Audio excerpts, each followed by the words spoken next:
Hello, I'm Dr. Boyd Haley, and I'm here giving a seminar to the IAOMT membership on advances in treating heavy metal-induced oxidative stress.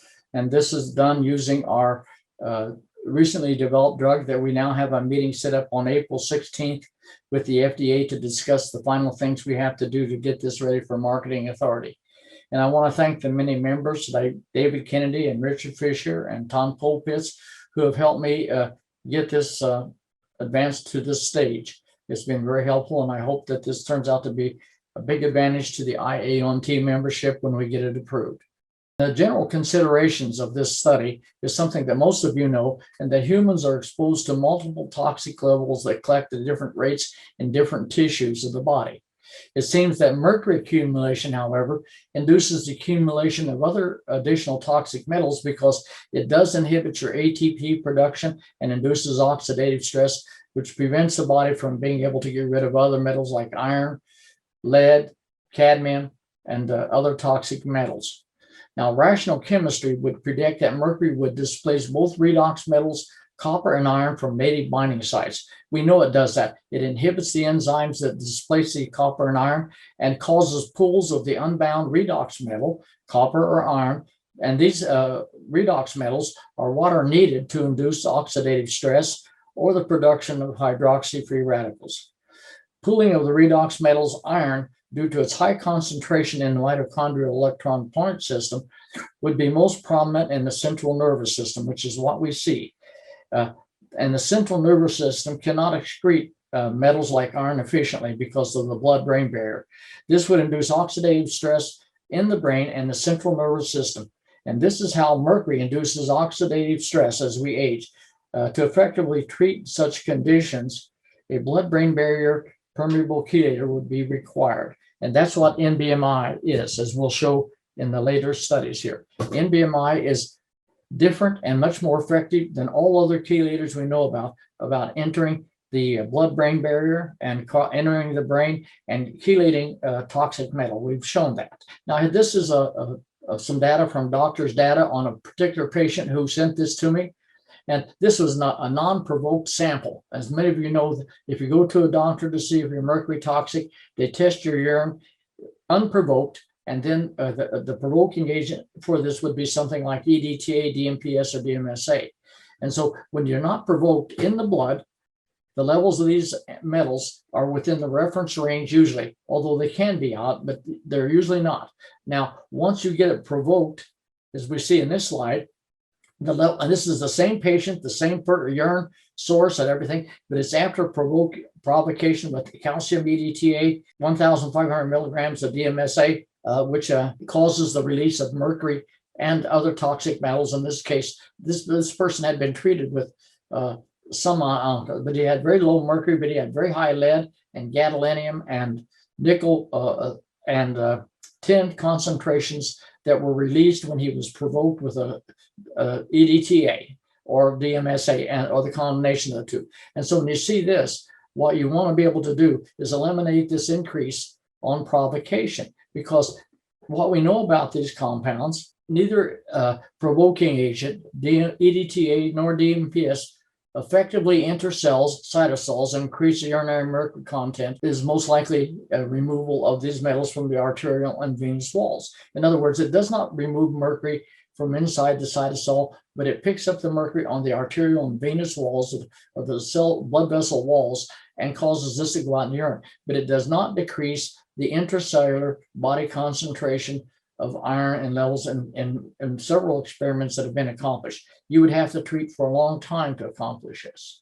And research has shown that within a few hours after urinary excretion of the provoked metals, this process can be repeated with the same result, right? Same resulting increase in urinary metals, indicating that the cytosolic medicals replace the previously removed metals from the wall of the vessel located in the vascular system. For example, in one study done in the Philippines, patients were treated with DMPS for 14 sequential days at very high levels. And after ending the 14 days, were allowed to recover for about 48 hours and then were retreated with DMPS provocation again. And they observed the same result as initially observed. In other words, the 14 days treatment did not have any effect on the mercury body burden. The authors of this study concluded that two-week treatment with DNPS has little effect on the intracellular mercury body burden, and this is published by Bose-O'Reilly in 2002 in the Science of the Total Environment. Now, this is a study that I've shown to you guys or at the IM2 several times, and it's the elevated mercury in idiopathic dilated cardiomyopathy. In other words, this is important because this is where people die of sudden heart disease. And what we see here is that the IDCM patients have 22,000 times higher levels of mercury than the controls. And we know that athletic youth die of IDCM, and this is proof that mercury can concentrate in specific tissues or organs of the body, even if blood mercury levels are found to be in the normal range. Here's another study that will emphasize the importance of this, and this fits in with the recent studies you've seen from CBS News and from the EPA, in which they found that baby food, about over 80%, 80 to 90% of the baby food being sold currently in the United States has toxic levels of mercury, cadmium, arsenic, and lead. And you wonder why they haven't found this or this hasn't been reported. But we've been feeding baby food for a long time, and I don't think anybody evidently has been checking it or they would stop this. But if we look at the NHANES study done by the EPA in 1999 to 2000, they showed that the Hg arithmetic mean in micrograms per liter was down in the human body. And then you go to 2001 to 2010, it has increased a significant amount, and showing that the levels are currently increasing in the USA population over the last 10 years. This is inorganic mercury. It's measured by the government. This is not a study by somebody that would be considered an anti-mercury or an anti-amalgam person. This is the United States government. Opinion: the contribution of heavy metals to human illness is not usually adequately ascertained and relatively rarely considered by conventional medical practitioners as a causation of any illness. However, these same medical doctors will list mitochondrial dysfunction in general as the many times being involved in many illnesses, and mercury has been ascertained as a major toxicant to several biochemical pathways located within the mitochondria, especially the electron transport system. Now, this is a model or a cartoon of the electron transport system so everyone can see what we're talking about. In the electron, this is in the inner mitochondrial membrane space. This is the outer mitochondrial membrane. This is the inner mitochondria. And in here you have the electron transport system, which is consisting of complex 1, 2, 3, and 4. And it also has a mobile electron carriers called coenzyme Q and cytochrome C. The effect of these compounds is to collect NAD or FADH from the citric acid cycle, which exists in the mitochondrial matrix space. NADH donates a H atom to complex 1 and FAD donates 2.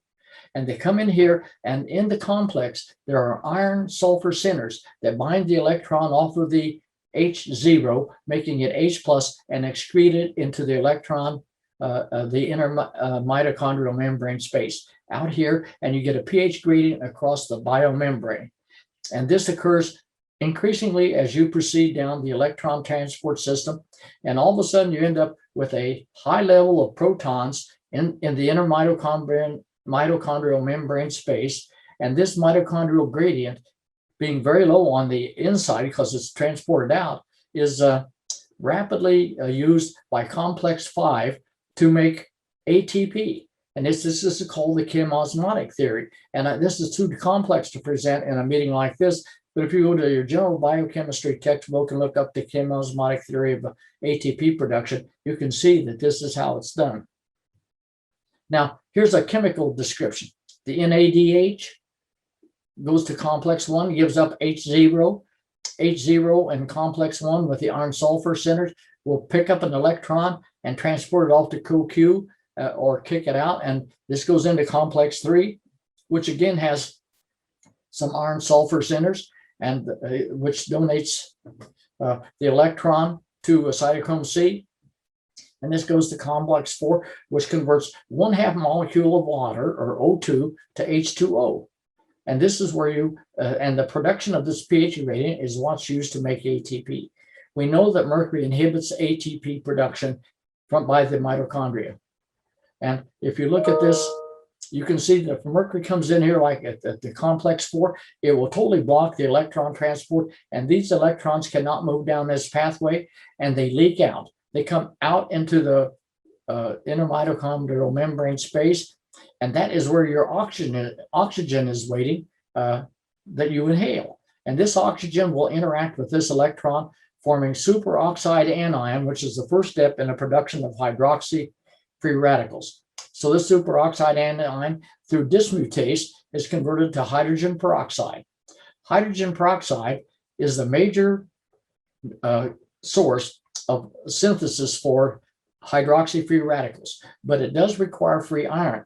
But when the mercury binds to a complex like this, it kicks out free iron. It displaces free iron because it binds to sulfur tighter than iron does, and it causes the mercury to displace iron, and you end up with free iron. And plus, you've got the oxygen that you breathe, the superoxide anion converted to hydroxy-free radicals, and the Fenton reaction, which is well described in chemistry, is used to produce hydroxy-free radicals. And this is the molecule that destroys all cell constituents, such as proteins, RNA, DNA, lipids, etc.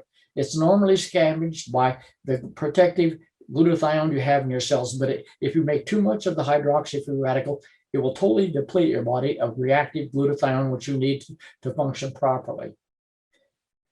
So these complexes contain iron sulfur centers, which support the electron transport system that make the ATP gradient that's needed to make ATP. This leads to a backup of electrons, which escape and react with the backed up O2, forming O2 superoxide anion, and leads to the production of hydroxy-free radicals. Oxidative stress is very damaging and very complex, especially if it is induced by mercury, which also causes the release and abnormal metabolism and storage of iron from a lot of sources. In other words, if you have mercury toxicity, your iron metabolism is dramatically changed from someone who's not toxic. By displacing Fe, iron provides the free redox metal in the central nervous system and other organs to catalyze the formation of hydroxy-free radicals, causing oxidative stress, inflammation, and brain damage at several levels. Also, Hg inhibits the citric acid cycle, the electron transport system, and many other key enzymes such as adenylate and creatine kinase in the central nervous system. It prevents sulfite oxidase, which means you build up sulfite and you don't get rid of excess sulfur in your body by displacing molybdenum from molybdotaurin, which is the catalytic required product for sulfite oxidase. And it also inhibits the enzymes that produce and recover reduced glutathione. So it affects you in several ways. And what I'm giving you is that one simple role that we can talk about. Other destructive roles that mercury plays in the CNS is where it inhibits the normal formation and turnover of brain microtubulin, destroying synaptic clefts and neural transmission, and also causes neuronal death and the formation of neurofibrillary tangles, a major pathological hallmark for Alzheimer's disease. I have shown this to this group several times, and I published it in major refereed papers. Mercury also reduces the expression, and this was shown by researchers in South Korea. It reduces the expression of neprilysin, that is a protease that has as its major function to digest beta amyloid in the brain. The production of this protein or the inhibition of this protein, which is designed to chew up beta amyloid, leads to increased levels of amyloid and the formation of amyloid plaques. And this is another major pathological hallmark for Alzheimer's disease that is caused by mercury exposure. We also know that mercury inhibits brain creatine kinase, which is about 98% inhibited in AD brain versus normal brain, which was shown in studies I did when I was at the University of Kentucky and working with the IAOMT. Now, here's a graphic cartoon comparison of what the problem really is. And the problem is, if we look at this compared to mercury vapor, Hg0, mercury vapor, binds very weakly to SH group compared to mercury cation. So mercury vapor, when you breathe it, can pass through your body and equilibrate throughout your body without reacting with anything. And it keeps moving. And when it gets near the brain or the blood-brain barrier or any cell biomembrane, it can pass through that membrane very easily because it is an uncharged gas. And this is really well known with mercury. It enters all cells very easily, and the mercury gets inside. And once it's inside, it is reacted by, catalyzed by an enzyme called catalase to Hg2+. Once it's Hg2+, it does not leave the cell very well because it reacts with proteins and it has a charge to it, so it cannot go through this lipid bilayer.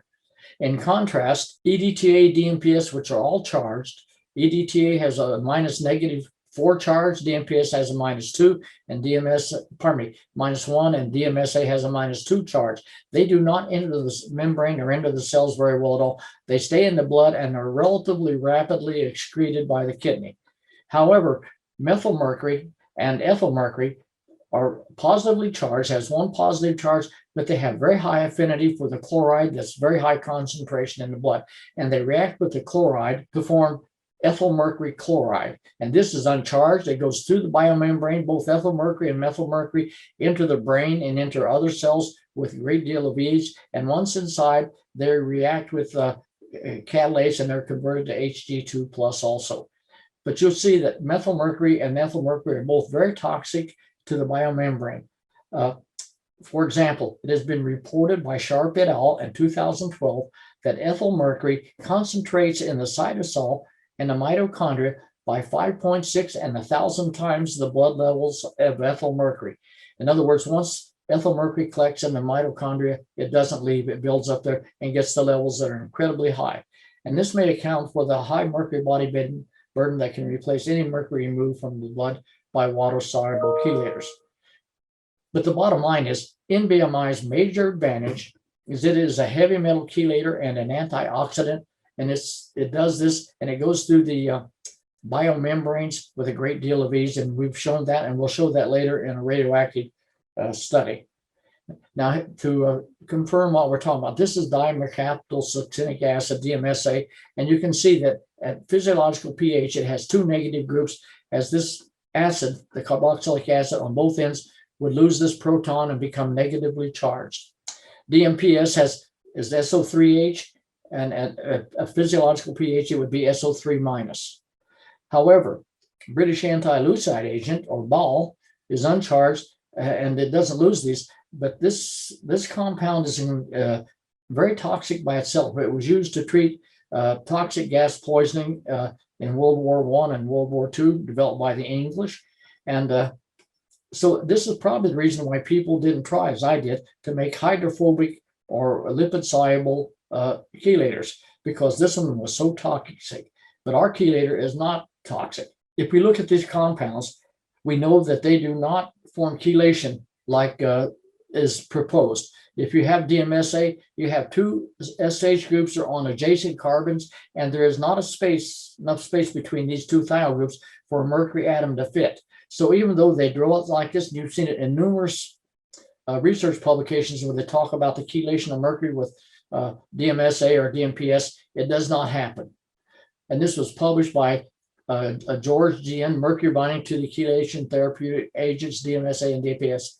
And he just, this is a long time ago, and he said they can't bind. And I've been talking to you about this for a long time. But what forms is equivalent of DMSA to Hg to DMSA, or sandwich type complex that readily exchange with reactive protein thiols in the kidney issue, because DMSA bound to just one chelation site on mercury is very easy to displace by proteins in the kidney that have reactive thiols that are more reactive than the thiols of DMSA, and they exist there. For example, it's been shown that if you make a rat mercury toxic and then treat him with DMSA at low levels, the DMSA will exchange or take the mercury from inside the cells or the blood of the body and put it in the kidney, causing the rat to become sick from kidney mercury toxicity. Now, this doesn't mean that these don't work. They do work. They take the mercury out of your blood and off of the blood cell membranes, but they do not go in and rapidly excrete the bulk of the mercury body burden. They don't work very well at that at all. So this is now taken from Heil, who sells DMPS, some studies, and I'm using this to make a point. All these metals have been shown that we're talking about here have been shown to bind to NBMI in a 1-to-1 chelate with stability constants that are near affinity. In other words, they don't ever let the metal go. Once the metal is bound, it seems to be bound, at least for the length of time it would ever be in your body. You have to really destroy the structure to get the mercury off in the laboratory.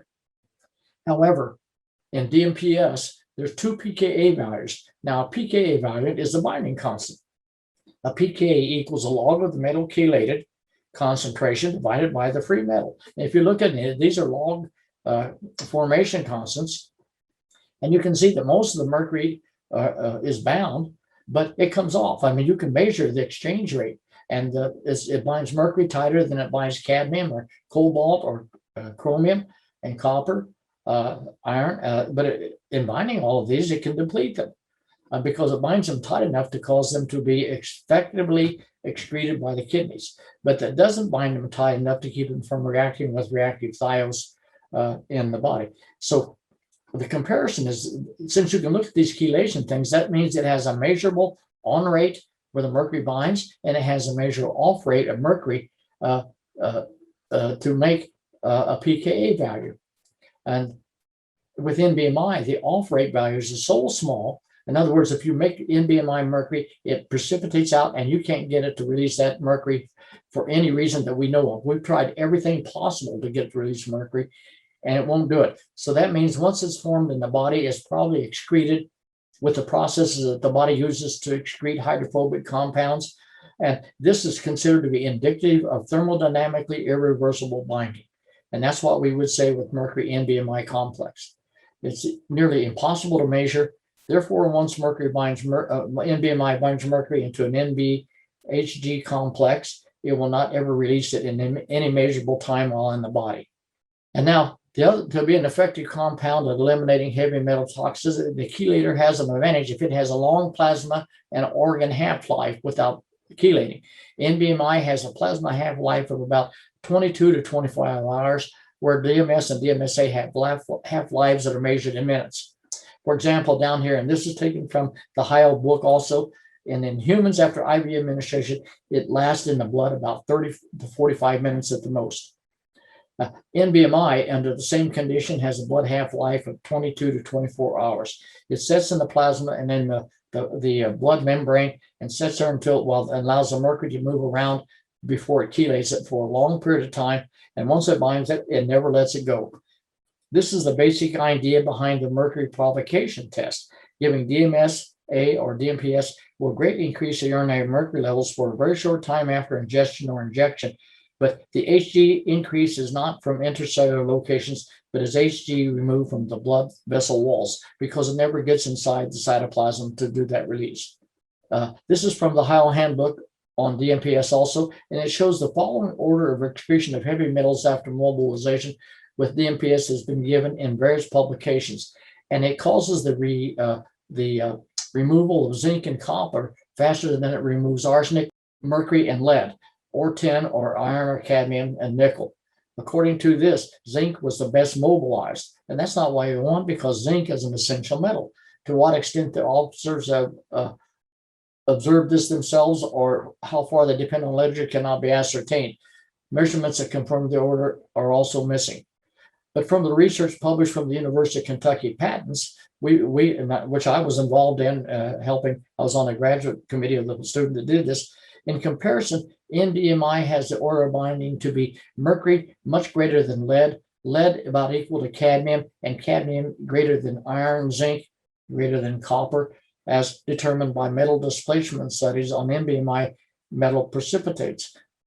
These are not very accurate in my opinion, but they do tell you all these metals form thermodynamically irreversible complexes with NBMI, and binding to all these metals is exceptionally tight, causing precipitation from solutions, indicating exceptionally tight affinity and elimination of any charged divalent metal with high thio binding activity.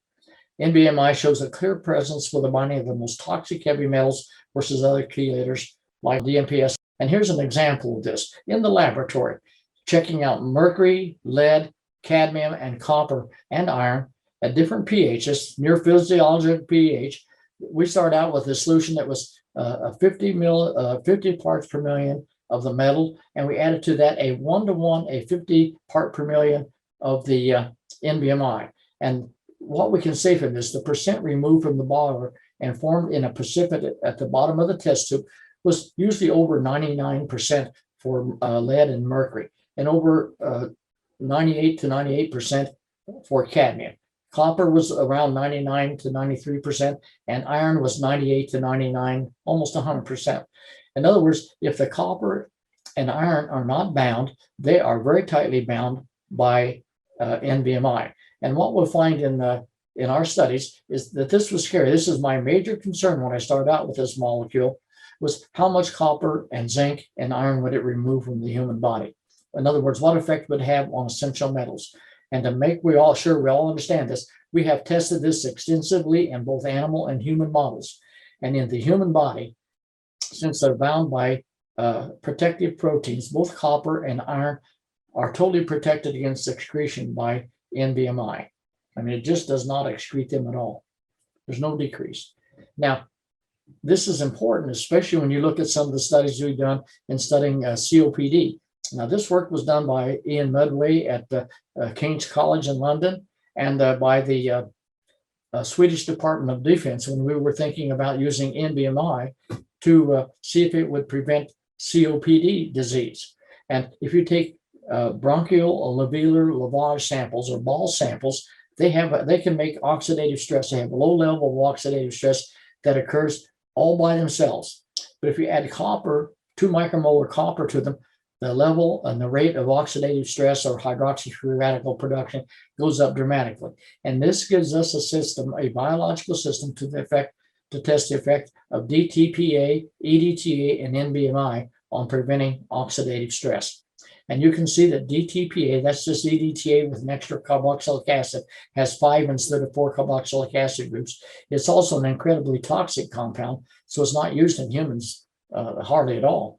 But NBMI also totally inhibits the oxidative stress produced by copper catalyzed hydroxy radical production, whereas if you put in EDTA, it increases it. In other words, the EDTA copper complex is more active at producing hydroxy-free radicals than is copper alone. If we go to iron, again, the same setting, bronchial alveolar lavage samples, with no treatment in this particular patient, and then you add iron at 10 micromolar and EDTA, it increases even from the DTPA, which almost inhibits. It takes it from here down to here, but the EDTA increases it from here up to here. And the NBMI totally inhibits the production of hydroxy-free radicals by added iron. This means that EDTA does not cover all access to the electron shells of iron 2+3 as NBMI and DTPA do. So why does this happen? If you look at this model of NBMI or MIAOMT, also called OSR, and treatment of mercury and other heavy metal toxicities like iron, you can see that NBMI has 2 sulfur groups and 2 nitrogen groups that are on the end of extended arms that can move around and rotate, have freedom of rotation around here. That gives them a lot of flexibility and a lot of freedom of movement, so they can match the coordination requirements for binding different metals such as mercury and iron.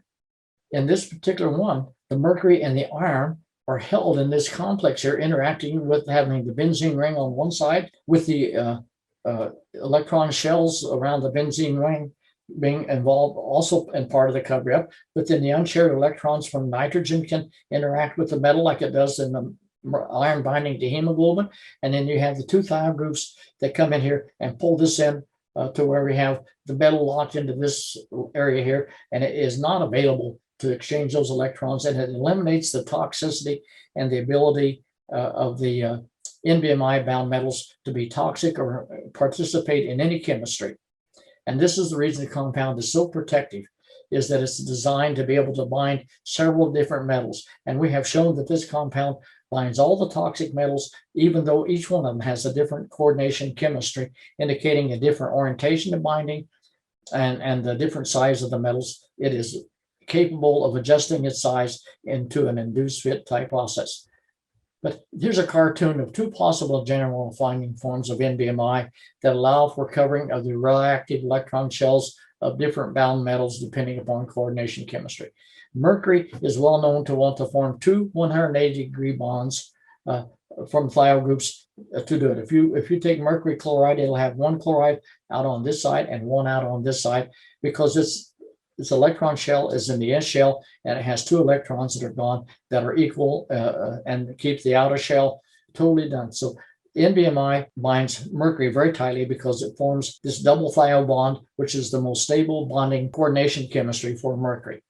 In contrast, something like cadmium or lead or iron come in and bind with a different coordination angle, and they also can interact with the two nitrogens when we look at them with the by electron microscopy, indicating that they are also interacting with the unshared electrons of nitrogen, which enhance their binding. And so we can ask the question, which is the key question if you want to go with it. Does NBMI have an effect on oxidative stress markers was used in humans? In an early study done in 2009 or 8 and 9 with OSR, which was illegal at that time, 10 humans, 5 children with autism and 5 elderly people with certain neurological conditions were given NBMI as OSR number 1 as an antioxidant at 500 milligrams a day for 2 months, and about 200 blood and urine markers were followed by laboratories during the treatment to see if they changed. In other words, we want to know, did it really change the blood parameters during this treatment? And no adverse effects were noted. Also, no markers were found to go out of the normal range, although some did change from high or low normal to different ranges in the acceptable range level.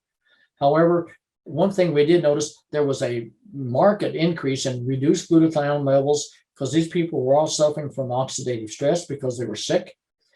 And then the glutathione GS ratios, which is a major measure of the oxidative stress that's occurring in the body. The higher the GS level and the lower the GSSG levels in general, the more healthy a human being is.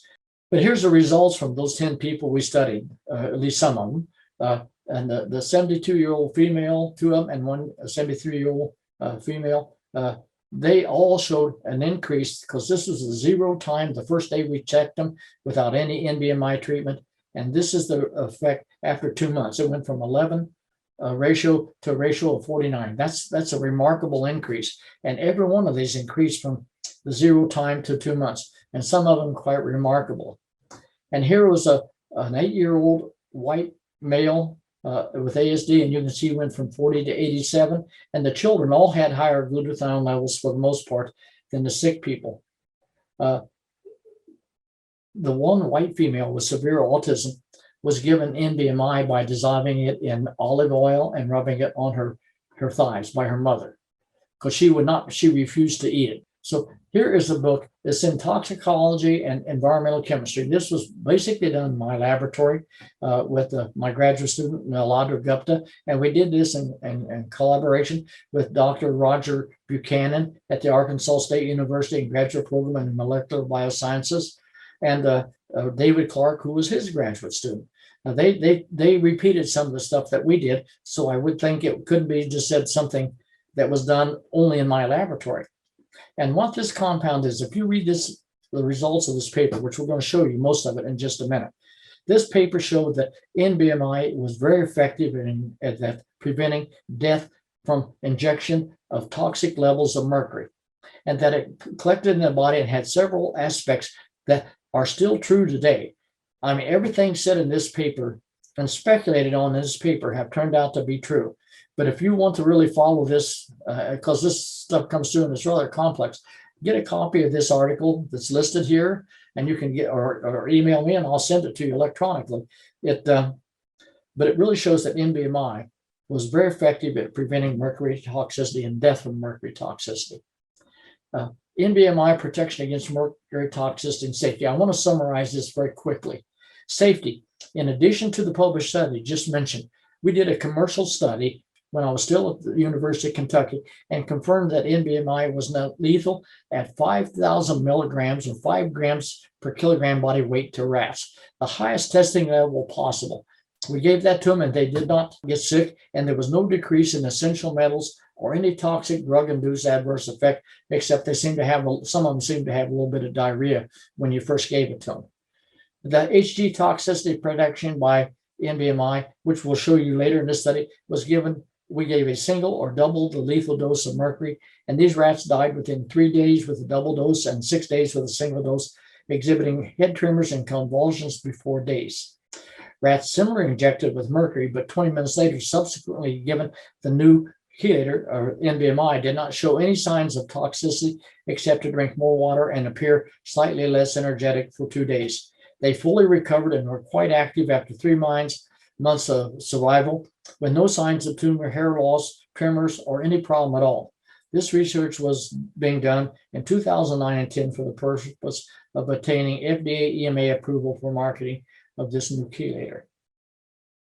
So here is the graph of that study. And if you look at it, if they were treated, we treated them at 0 hours, at 20 minutes with 1 milligram of NBMI, that were given 1 milligram or 2 milligrams or 14 milligrams of NBMI. This is increasing lethal dose. 1 milligram kills all of them. Within 6 days, they were all dead.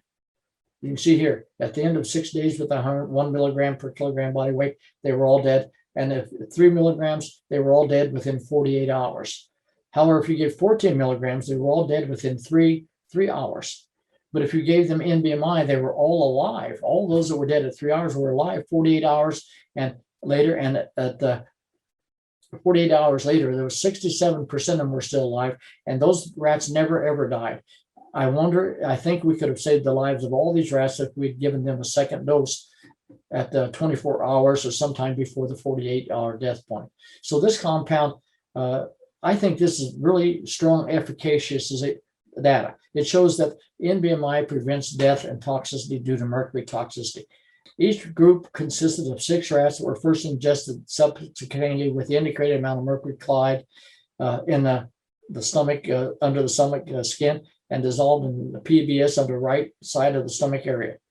After 20 to 25 minutes, a single injection of NBMI dissolved in isotonic phosphate buffered saline with dimethyl sulfoxide was injected subcutaneously on the left side of the stomach area, and 1.22 and 14 milligrams are equivalent to 3.5, 7.3, and 54 micromoles of mercury per kilogram body weight. The subject received 520 or 150 milligrams of NBMI body weight, and the number of NBMI treatment subjects received 880 or 250 millimoles, as are noticed on the graph. NBMI HG ratios were 150, 72, and 17 for the 1 milligram, 2 milligram, and 14 milligram HCl group, respectively. The study also shows that NBMI prevents toxicity in all these animals without removing the mercury 2+ from the body. So here's the unexposed group, and here's the mercury left in here. Here's the ones given NBMI only. It doesn't change very much at all. But if we gave HG only, it went up dramatically. Notice this is the log concentration over here. So this is a much greater increase than just shown by this slide. But if you gave the mercury and the NBMI in group 4, it didn't go up any higher. I mean, it's roughly the same. It's statistically not much different. And so this group all got sick and died. This group did not get sick nor die at all. So the organ levels after subcutaneous mercury exposure don't change. In other words, NBMI totally prevents death and toxicity without removing the mercury from the body. And so this tells us that when you're looking for the protective effect of NBMI, you don't have to see it go out in the urine or the feces or anything. All you have to do is see that it doesn't destroy the kidney. And we've repeated that with the last study that we submitted to the FDA, where we showed that we can make the rats kidney toxic by looking at their biomarkers and looking at their histopathology.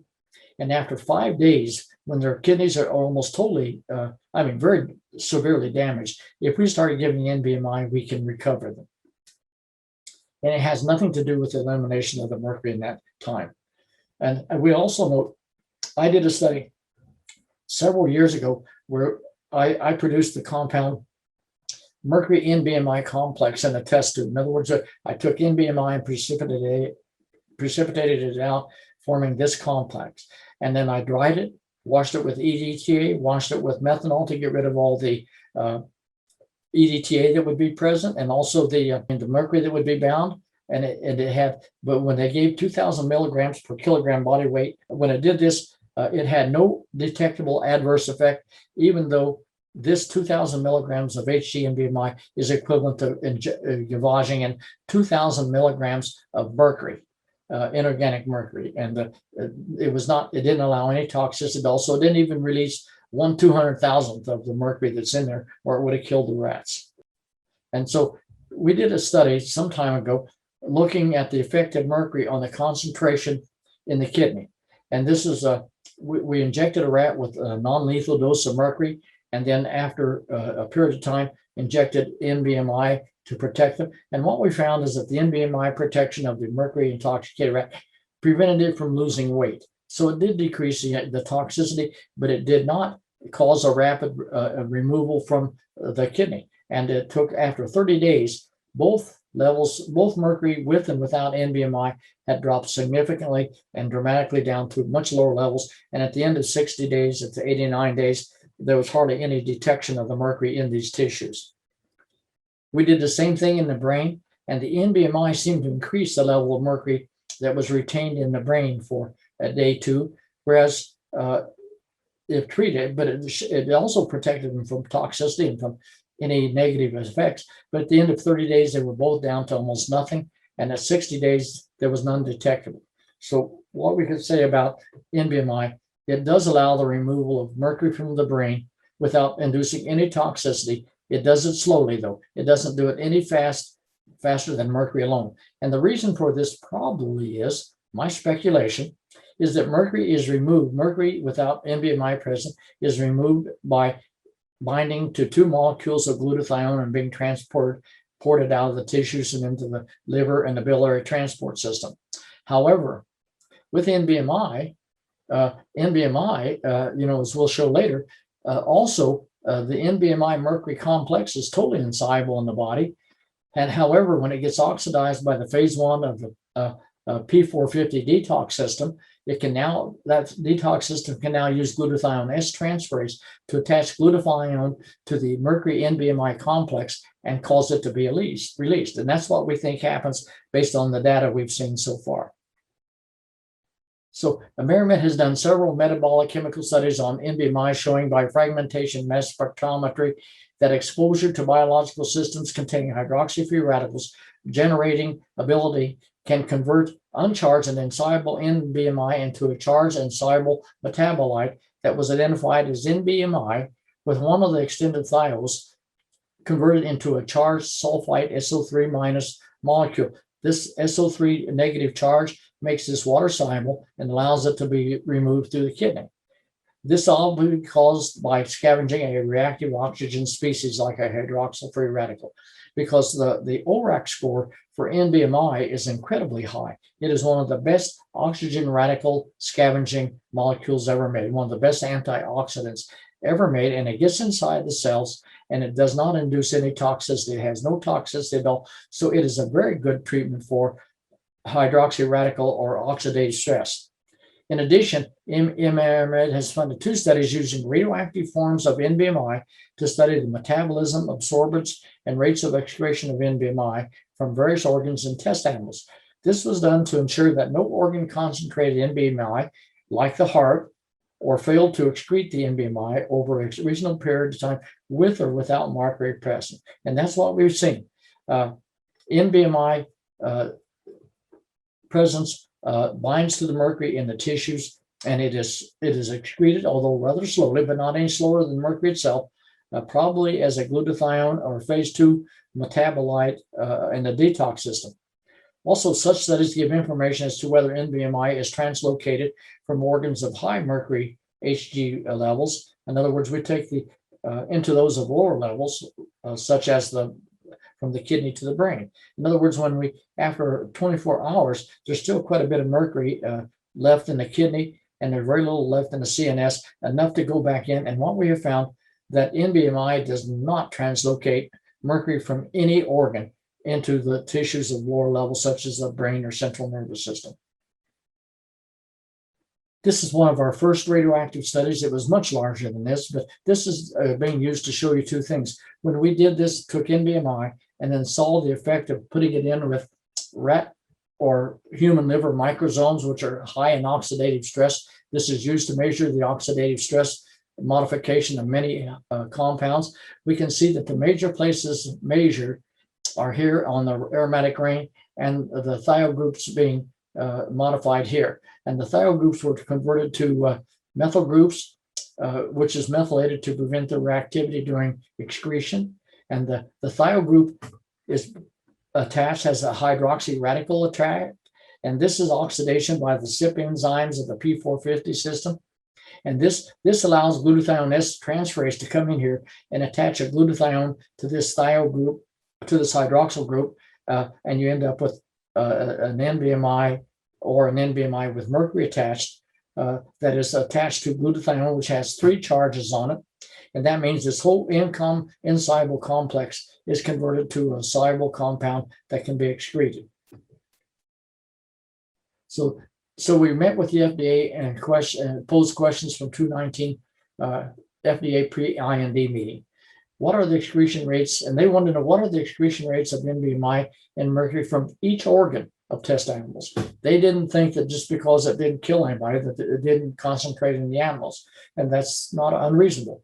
Rats with and without pre-exposure to mercury were treated then.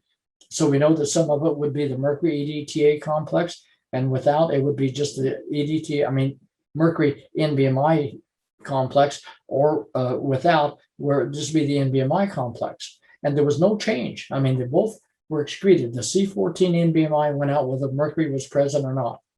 And is there any indication of NBMI being transferred from organs of highest levels of NBMI mercury or radioactive NBMI from the liver and the kidney to organs of lowest levels, for example, the central nervous system? And these questions have been addressed as following slides will confirm. And making it short, the excretion rates from all organs of the test animals were measurable, and it left all the organs. And after 72 hours, there was very little mercury left anywhere within the animal's organs that you could detect with autoradiography, or measuring it in the whole animal, or measuring it in the extracted organs. And there was no sign at all of mercury being transferred from levels of organs of high levels to levels of, the mercury only went up when the mercury was high in the plasma. After all the mercury was lowered out and gone in about 7 or 8 hours in the plasma, there was no more mercury put back into the tissues.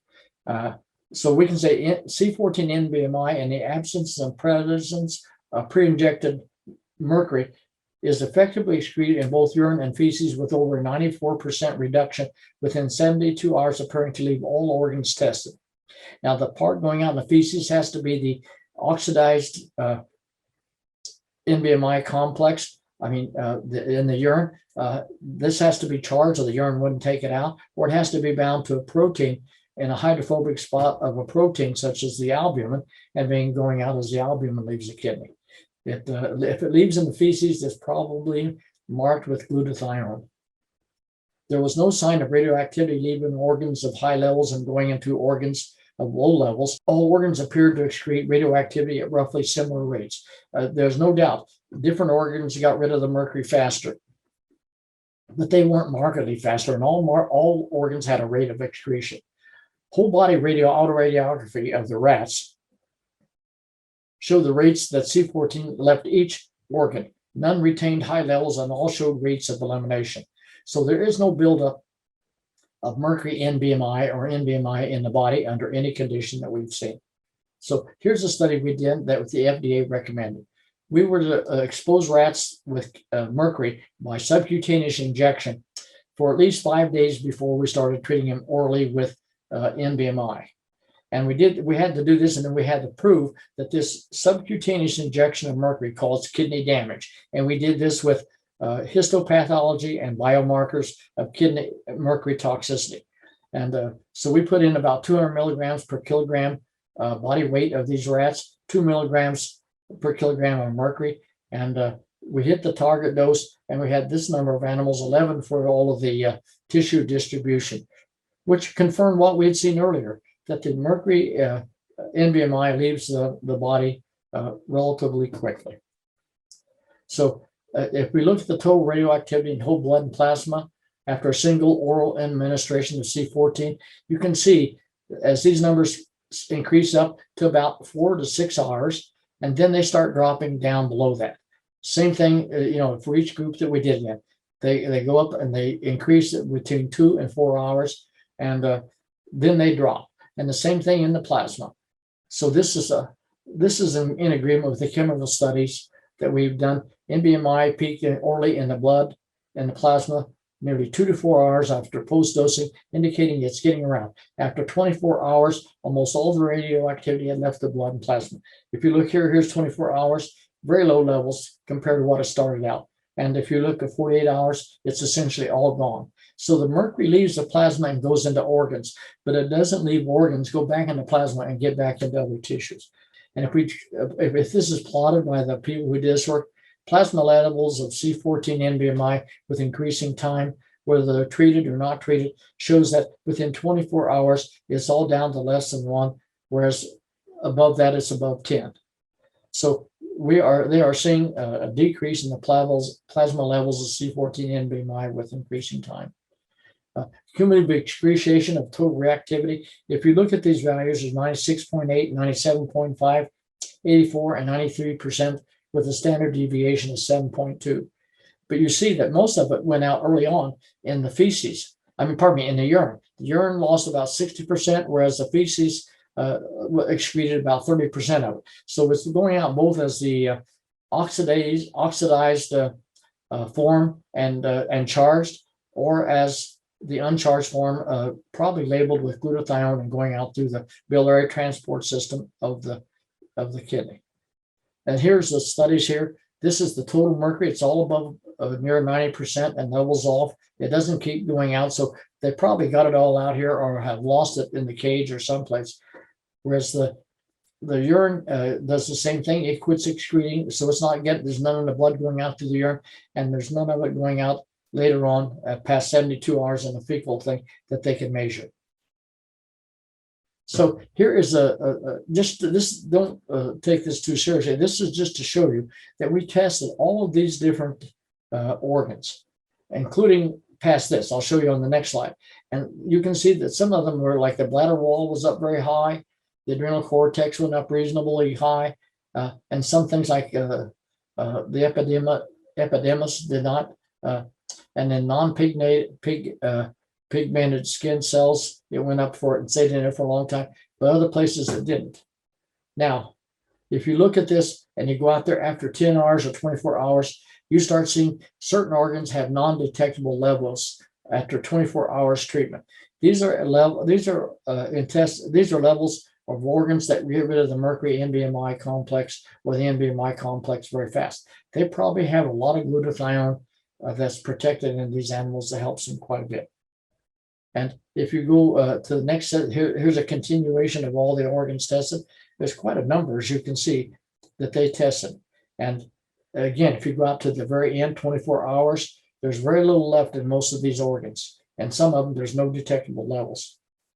Now, if you go out past 72 hours, if you look at this from here on, there are no detectable levels in any of these organs. This tells you that after 72 hours or three to 4 days, most of the mercury is completely excreted to the levels where you can detect it. The small intestinal wall still has a little bit. Pigmented skin still has a little bit, as well as the thyroid gland has a little bit. But these all go down and they all become non-detectable, indicating they're just slow at excreting the mercury or the NBMI mercury complex, but they do excrete it. So we did phosphor imaging. This was to show that, maybe one organ like the heart we see in the ICDEM, where it builds up and it stays in there even in young people, and people die of that because the mercury toxicity is incredibly high. So we did this with whole body autoradiography. Exposed phosphorus screens will be scanned in the digital images quantified using ADA image software. So the following is the autoradiography of rats with increasing time, showing movement of C14 NBMI through the different organs with time and showing very significant loss of radioactivity from all organs and no increase in the central nervous system in radioactivity with increased loss of NBMI from the liver and kidneys, which are still going down when the brain shows nothing. This was done in rats with and without mercury exposure. And if you look at this at 1 hour, there's a huge amount of radioactivity in the stomach lining and a little bit in the kidney, none in the large intestine, and from this angle of view, this section. And but as time goes on, you'll see that the mercury will move from the stomach into the kidney and the liver, and primarily into the liver from the very start. And it does not get into the spinal cord that quickly, or the heart, or the thyroid gland. But it does get in there, but it takes time. That's at 1 hour. And now if you look at this at 2.5 hours, you can see that a lot of the radioactivity has left the stomach and is now going down into the large intestine and other organs as shown here. And this is at 2.5 hours, still a lot of mercury left in the body, a lot of the radioactive NBMI mercury left in the body. At 24 hours, you can see that it has decreased dramatically. If you go to 72 hours, it's almost non-detectable anymore. And at 2 weeks, you can't hardly detect it. You have to leave them on there for a long time to see the location of mercury. And at 2 months, there's very little, if any, C14 left in the body of the test animal. But the mercury has left the body, so it does not build in any organ. We could not define one organ that specifically built up the mercury. This is a concentration of total reactive and selective tissues following single organ administration of C14 NBMI to male pig-minute rats. And here you measure, and this confirms what we saw in the autoradiography. After you got 72 hours, there's non-detectable levels of mercury in most of the organs. If you go out even longer, it totally disappears. NBMI does not build up in the body. If you stop for a period of time, it will be eliminated. Cumulative total excretion of radioactivity through the urine, feces, and cage washes, and this shows that over 92% was recovered, and in some groups, over 96 to 97% were recovered in the excrement.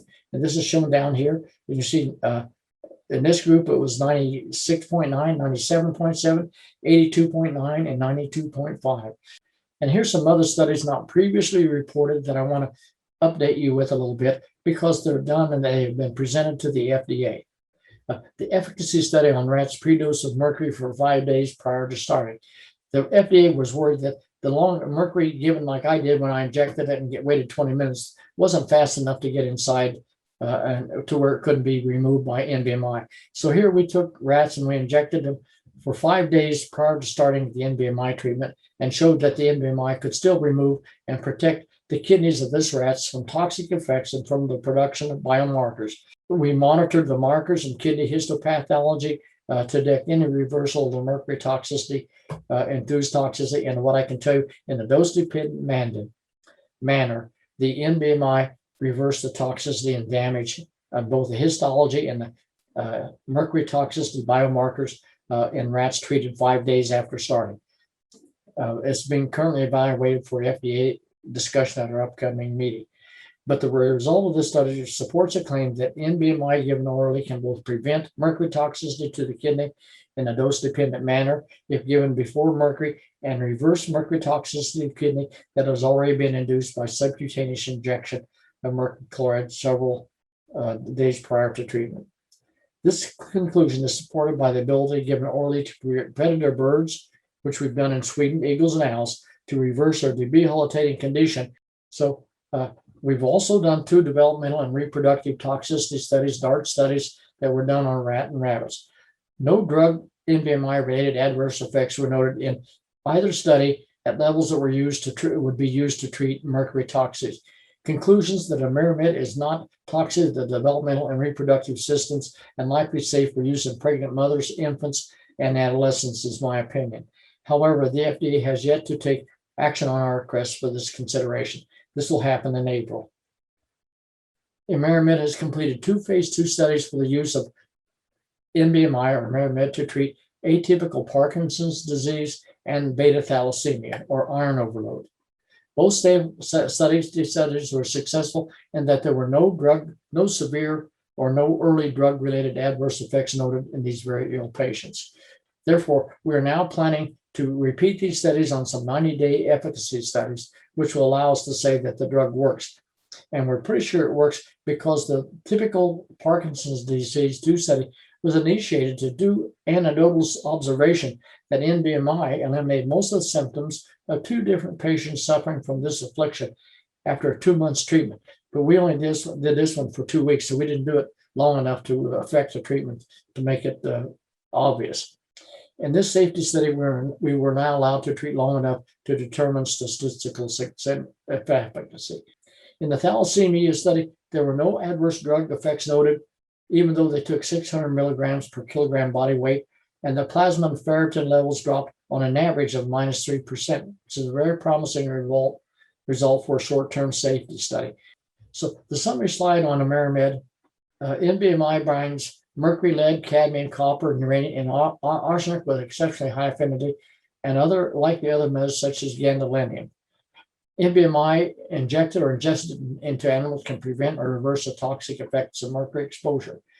NBMI is an exceptionally effective scavenger of toxic hydroxyl free radicals produced by toxic metals and infections. It is also an antioxidant, as well as being an chelator of Fe2+, the major redox metal. Little or no toxicity has been associated with long-term or high-dose use of NBMI in test animals, including no depletion of zinc, copper, or iron, essential metals. It does bind these metals if they're unbound in biological systems where they are normally toxic. NBMI has been shown to increase the redox status of humans, which will aid in fighting viral disease and to prevent formation of leaky biomembranes in test systems. Higher reduced glutathione levels are probably the cause of this effect. NBMI has been effective at reducing urinary porphyrin profile, indicating mercury toxicity. NBMI can cross the blood-brain barrier and decrease the oxidative stress caused by free iron. It binds free iron in the body as NBMI enters all cells and all tissues tested to date. The efficaciousness of NBMI as a chelator antioxidant is supported by both laboratory, clinical, and animal studies, as well as human studies. Anecdotal relief symptoms of COPD, atypical Parkinson's disease have occurred. Iron overload and ALS improvements have also been reported. This needs further research. NBMI taken for 2 months has been shown to greatly decrease the urinary mercury levels seen on chelation challenge tests by DMPS or DMSA and by other chelators, indicating effective lowering of mercury body burden, as well as the lowering the level of mercury in the veins and arteries. Studies in C14 NBMI and autoradiography plus scintillation counting of organ tissues sampled confirms that NBMI in the presence and in the absence and presence of Hg2+ in test animals is effectively excreted from all organs of the body by 72 hours post-dosing, and NBMI is not retained by the central nervous system or any organ in the body. Developmental and reproductive toxicity studies support the safe use of NBMI by pregnant mothers and use by infants and toddlers. This has yet to be approved by the FDA. So this is the end of my talk, and I hope all of you could follow me and enjoyed it.